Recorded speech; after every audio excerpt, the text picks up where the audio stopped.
pwede itong gawin smoothie, di ba?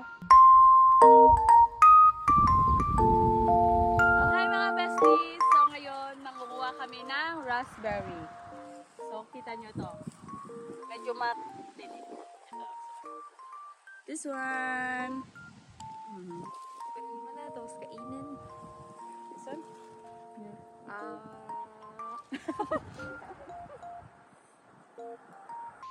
Wala naman sigurong ahas dito, no?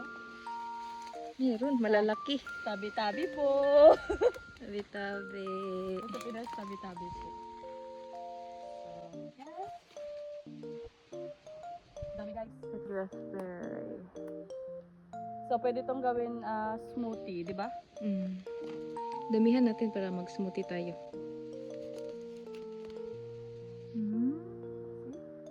Yo. Ubusin mo.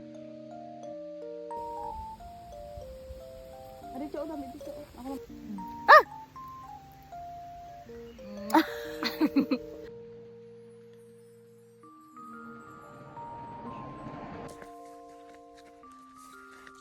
Kuha, kain.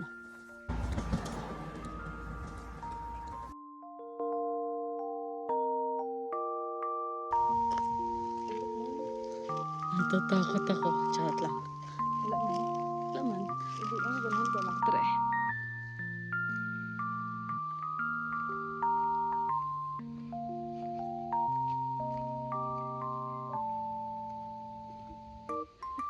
Di ba picture? Picture na namin siya.